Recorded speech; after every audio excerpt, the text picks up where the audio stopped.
দাদারা আমি এখন ডিউটিতে যাচ্ছি, ঠিক আছে, এই রোডটা দিয়ে ডিউটিতে যাব।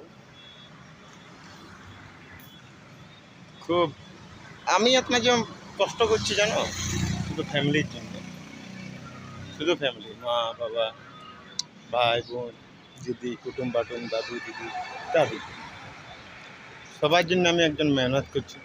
আমার মা বাবার আমি চাই যে স্বপ্নটুকু পূরণ হোক, স্বপ্ন পূরণ হয়ে গেলে আমি ঘর দুয়ার ছেড়ে দেবো, ইচ্ছা নাই। আমারও একটা স্বপ্ন, আগে বহুত কিছু স্বপ্ন ছিল, কিন্তু এই সংসারের চাপে আমার আগের স্বপ্নগুলো সব ভেঙে গেছে, চড়ে চড়ায়, বুঝলে। আমি নিজের মানে শেয়ার করছি, খুব খারাপ ভাবো আর ভালো ভাবো, এটা কোনো ব্যাপার নেই।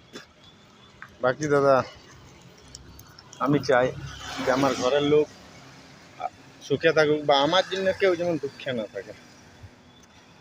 আমি মানে চেষ্টা করছি, কত দূর করা যায় দেখছি, কিন্তু আমার মনে লাগে নাই যে সবাই আমার ঘরের লোকও আমার ব্যাপারটা বুঝে, মনে হয় খারাপই ভাবে। মা বাবাকেও খারাপ হইতে পারে না কারোই, সেরকম আমারও খারাপ হবে না। মা বাবা কোনো, বাকি মানে বন্ধুগুলাও আমার সাথে খুব করেছে, বুঝলে, মোকাই ফাই দেয়া। বন্ধু সাথ দেয় নাই, সাথ দেয় এরকম, যেগুলো সাথ দিবার নাই সেগুলোই সাথ দেয়, বাকি এরকম সাথ নাই। বাকি আমি বুঝে গেছি চলার পথ শুধু একা। ভিডিওটা যদি আমার বন্ধু বান্ধবদের কাছেও যায় তো খুব ভালো। মোবাইল ভালো নাই দাদা, মোবাইল ভালো নাই, 6,000 টাকা দামের মোবাইল, এটাই করছি, ঠিক আছে।